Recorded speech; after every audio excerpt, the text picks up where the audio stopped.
আজ বৃহস্পতিবার ২৬শে সেপ্টেম্বর ২০২৪। জানিয়ে দিব আজকের দিনের সেরা সংবাদ শিরোনামগুলো। আমরা বরাবরের মতোই সংবাদগুলো সংগ্রহ করে থাকি দেশের লিডিং নিউজ পেপারের অনলাইন ভার্সন থেকে। আজকেও আমরা সেভাবে সংবাদগুলো সংগ্রহ করেছি, সেগুলো আপনাদেরকে এক এক করে জানিয়ে দিচ্ছি। প্রথমেই সংবাদ শিরোনামগুলো সংগ্রহ করা হয়েছে দৈনিক প্রথম আলো পত্রিকার অনলাইন ভার্সন থেকে। দেখে নিচ্ছি কি আছে। লিড নিউজ করেছে, সংস্কারে বাংলাদেশকে $৩৫০ কোটি ঋণ দেবে বিশ্বব্যাংক। আমরা একটা ছবি দেখতে পাচ্ছি, বিশ্বব্যাংকের প্রেসিডেন্ট অজয় বাঙ্গার সঙ্গে সাক্ষাৎ করেন ডক্টর মোহাম্মদ ইউনুস নিউ ইয়র্কে জাতিসংঘ সদর দপ্তরে।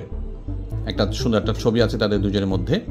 এর পরের খবরটি হচ্ছে খাগড়াছড়িতে নাশকতা ঠেকাতে গিয়ে মৃত্যু, ইসলামী ব্যাংকের ৮২% শেয়ার জব্দ, হুহু করে বাড়ছে শেয়ারের দাম।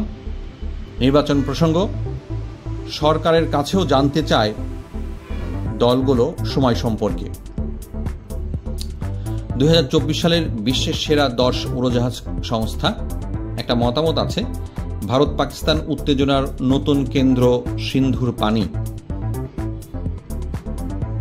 তারপরে আছে একটা ফিরে দেখা, একটা শিরোনাম আছে, সেটা হলো 6 দশক আগে যুক্তরাষ্ট্রের প্রেসিডেন্ট প্রার্থীদের প্রথম সরাসরি বিতর্ক কেমন ছিল। আরেকটা মতামত আছে, আমরা কেমন পরিবর্তন চেয়েছিলাম সে সম্পর্কে আরেকটা মতামত আছে। আরেকটা খবর আছে, ষষ্ঠ, সপ্তম, অষ্টম ও নবম শ্রেণীর বার্ষিক পরীক্ষা কেমন হবে। ঢাকায় আজও বৃষ্টি, দেশের বিভিন্ন জায়গায় হতে পারে বৃষ্টি। রাঙামাটি শহরে সংঘাতের ক্ষত, ভয় কাটেনি এখনো। কি হবে বিসিবির আজকের সভায়। ইলিশ সাম্রাজ্য, বিএনপি নেতাদের নিয়ন্ত্রণে এবারও নিষেধাজ্ঞা বাস্তবায়ন নিয়ে শঙ্কা। চলচ্চিত্রের সার্টিফিকেশনের মোড়কেই সেন্সর রয়ে গেল। আরও যে কয়েকটি সেরা সংবাদ আমরা দেখতে পাচ্ছি সেগুলো হচ্ছে, কপালে আঘাত নিয়ে কারাগার থেকে হাসপাতালে সাবেক সংসদ সদস্য এনামুল। চকরিয়ায় সেনা কর্মকর্তা তানজিম হত্যার ঘটনায় 6 জনকে আটক করেছে সেনাবাহিনী। বায়তুল মোকাররমে সহিংসতা, মুফতি রুহুল আমিনকে আলেম সমাজ থেকে বিচ্ছিন্ন ঘোষণা গোপালগঞ্জের ওলামা পরিষদ। আগে বলেছিলাম সংবাদগুলো ডিটেল পেতে এই সংবাদ প্রথম আলো পত্রিকার অনলাইন ভার্সন ভিজিট করার জন্য অনুরোধ করা হলো, আর আমাদের চ্যানেলটি সাবস্ক্রাইব করবেন। আমরা পরের সংবাদে যাচ্ছি। এবার জানিয়ে দিব bdnews24.com এর অনলাইন ভার্সনের নিউজ সংবাদ শিরোনামগুলো। প্রথমেই একটা বড় ছবি ছাপা হয়েছে, সেটা হচ্ছে দেখা যাচ্ছে চীনের পররাষ্ট্রমন্ত্রীর সঙ্গে আমাদের প্রধান উপদেষ্টা ডক্টর মোহাম্মদ ইউনুসের একটা ছবি, বেশ সুন্দর একটা ছবি, দুজনে হাসি মুখে আলিঙ্গন করছেন। সেখানে আছে, বাংলাদেশে সোলার প্যানেল কারখানা করতে চায় চীনা এই বিনিয়োগ এলে সেটি আমাদের বিদেশি বিনিয়োগের ক্ষেত্রে মাইল ফলক হবে বললেন শফিকুল আলম। এরপরের সংবাদে যাব, মানিকগঞ্জে বাস ট্রাক সংঘর্ষে নিহত 3, আহত 20। সংস্কার উদ্যোগে $350 কোটি দেবে বিশ্বব্যাংক। মানিকগঞ্জের ইসামতি নদী থেকে বৃদ্ধের লাশ উদ্ধার।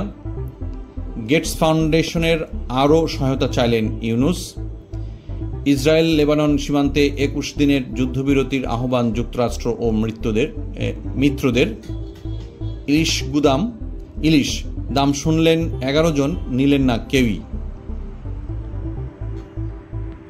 আরও কতগুলো আছে, সেটা হচ্ছে সর্বাধিক পঠিত যে সংবাদগুলো সেগুলো হচ্ছে, রাষ্ট্র সংস্কারে আওয়ামী লীগকেও চান সজীব ওয়াজেদ জয়। সেনা কর্মকর্তা নির্জন হত্যায় 6 জন আটক। যমজ 2 সন্তানকে ভিডিও কলে রেখে প্রবাসীর আত্মহত্যা। শাইখ সিরাজের বিরুদ্ধে প্রতারণা ও চাঁদাবাজির অভিযোগে ফারজানা ব্রাউনিয়া। বিদ্যুৎ বিলের ভূতটা কোথায়, দুর্বলদের রক্ষায় সম্মত সবল 10 ব্যাংক। এরপরের সংবাদপত্র আমরা যেটা দেখতে পাচ্ছি সেটা হচ্ছে দৈনিক ইত্তেফাকের অনলাইন ভার্সন। সেখানে বড় একটা ছবি ছাপা হয়েছে, সাবেক এমপি শামীম ওসমানকে দেখা যাচ্ছে এক হুজুরের সঙ্গে। সেখানে নিচে বড় একটা সংবাদ শিরোনাম হচ্ছে, শেখ হাসিনার জন্য নিজামুদ্দিন আউলিয়ার দরবারে দোয়া করান শামীম ওসমান।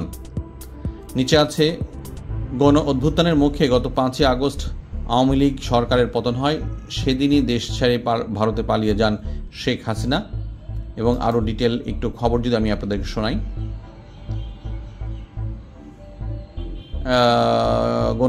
শেখ হাসিনা পালিয়ে যান শেখ হাসিনা। এরপর অন্তর্বর্তী সরকার ক্ষমতায় এলে তার দলের অনেক নেতা গোপনে দেশ ছাড়েন। এরপর আওয়ামী লীগের প্রথম সারির নেতাদের নিয়ে নানা জল্পনা কল্পনা শুরু হয়। এরপর দীর্ঘ 1 মাস পর চলতি মাসের শুরুর দিকে ভারতের নিজামুদ্দিন আউলিয়ার দরবারে নারায়ণগঞ্জের সবচেয়ে আলোচিত নেতা ও সাবেক সংসদ সদস্য শামীম ওসমানকে পরিবারসহ দেখা যায়। পরের সংবাদে যাব। আরও আছে চীনে রাশিয়ার গোপন অস্ত্র প্রকল্প। বাংলাদেশ সংস্কারে $3.5 বিলিয়ন দেবে বিশ্বব্যাংক। দুর্বল ব্যাংকগুলোকে ঋণ দিচ্ছে 10 ব্যাংক।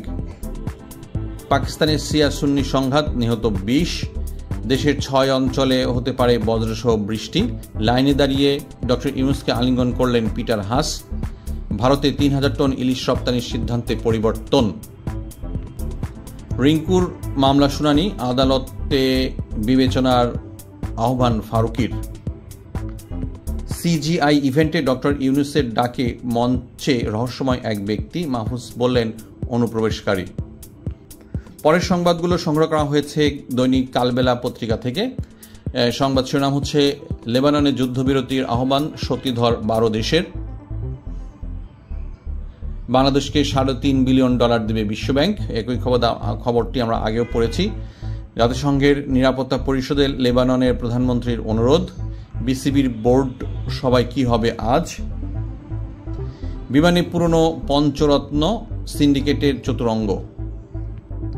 ডক্টর ইউনূসকে শুভেচ্ছা জানিয়েছেন দক্ষিণ আফ্রিকার প্রেসিডেন্ট। আমরা একটা দক্ষিণ আফ্রিকার প্রেসিডেন্টের সঙ্গে ডক্টর মোহাম্মদ ইউনূসের একটা ছবি দেখতে পাচ্ছি।